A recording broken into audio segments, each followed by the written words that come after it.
were later posted to the continent. Did you come in contact, did you know about the Ukrainian refugees on the continent? Before I left London and was posted to Germany, I had been told and was very much aware of the Ukrainian refugees, the displaced persons, so that immediately upon my arrival at my camp in, I can't recall the name of the village, but it was near Wilhelmshaven, I set out to try and locate and find these displaced person camps.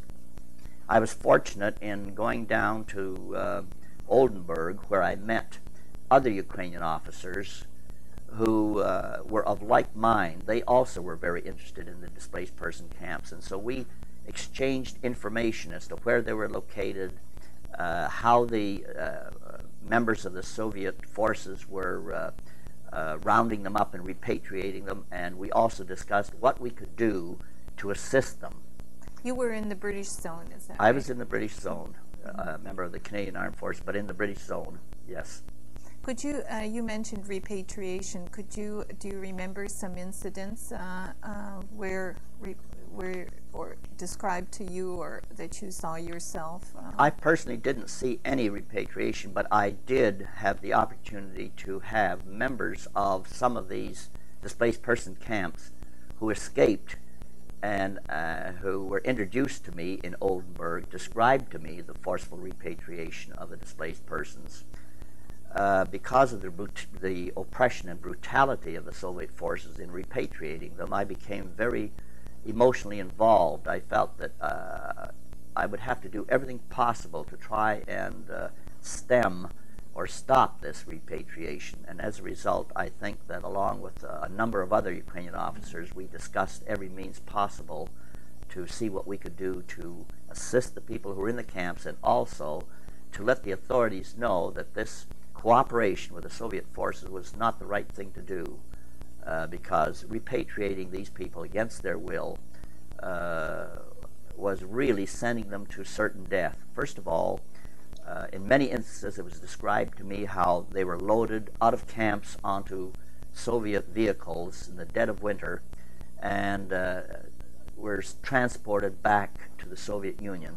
Obviously, these people would never survive the weather, the winter, the cold, and the objective, in my opinion, and at that time I believe it was the feelings of other officers, their objective was not to allow any of these people to remain outside the Soviet Union. Dead or alive, they wanted to take them back. And you were part of the Canadian Armed Forces. Did the Canadians take any initiative on their own about repatriation, or were they just listening to orders from the British? I would say that the cooperation of the Canadian forces in regard to repatriation was the result of orders received from higher up.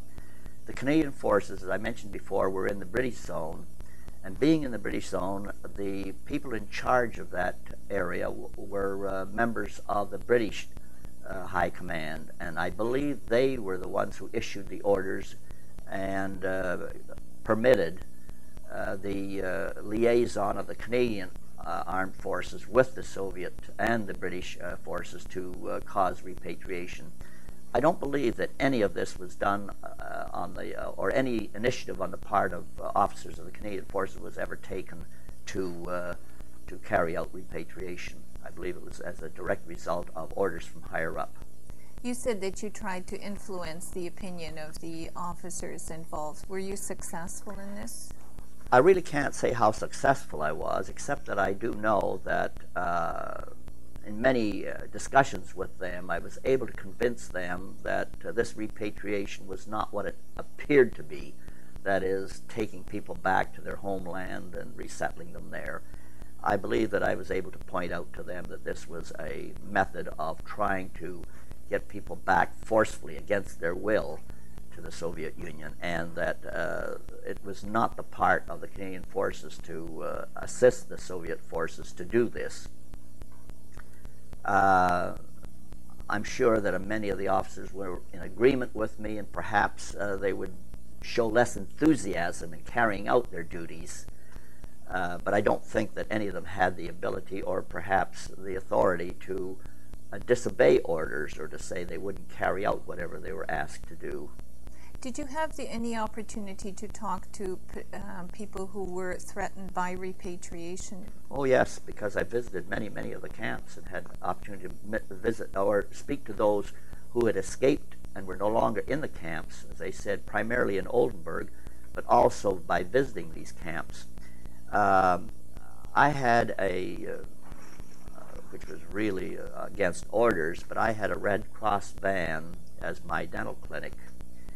And I emptied it, and at that time I received, as a result of my requests to the Canadian Committee in Canada for Ukrainian newspapers and anything that could be sent to me to be given to the displaced persons in these camps. So a large number of parcels were sent to me, and I in turn would load them on my van, Red Cross van, and take them to the camp to be distributed, because they were very much in need of reading material, anything that would help them pass the time and make life a little more bearable.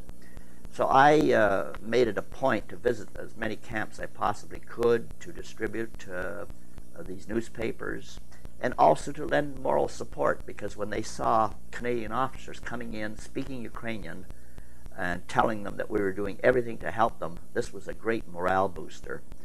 The other thing that perhaps made me carry on this work was my tremendous admiration for the amount of organization that the Ukrainians who were in charge of their own displaced person camps were able to carry out. I recall visiting the camp in Heidenau, where for the first time I saw high school classes where they were teaching mathematics, and I was listening to them studying algebra and trigonometry in Ukrainian. And believe me, it was such an emotional experience to see that here they were, far from home, in dire straits, and yet taking the opportunity to see that their children were receiving an education. And also to see how well organized the camp was in terms of discipline, in terms of sanitary conditions, all because of Ukrainian leaders in that camp. This inspired me to do everything I possibly could for them. Did you feel there was a note of desperation when repatriation threatened them? There was definitely a note of desperation. As a matter of fact, I remember being told by an individual how in one instance, when it became inevitable that the camp was surrounded, the Soviet forces were there to start loading them and taking them away. The Ukrainian members of the particular barrack poured kerosene around the barrack, set it on fire, and committed suicide. In other words, burnt themselves rather than be forcibly repatriated, because they felt that it was just a matter of either being dead at that time or in the very near future. I really look back and say that I'm very proud of the part that the Ukrainian Canadians in the Canadian Armed Forces played, both in the armed forces in regard to being combatants, but also the part they played from a political and a humanitarian standpoint. I think that when the complete story is written, it'll really be a worthwhile chapter in the history and the story of Ukrainian Canadians in the armed forces.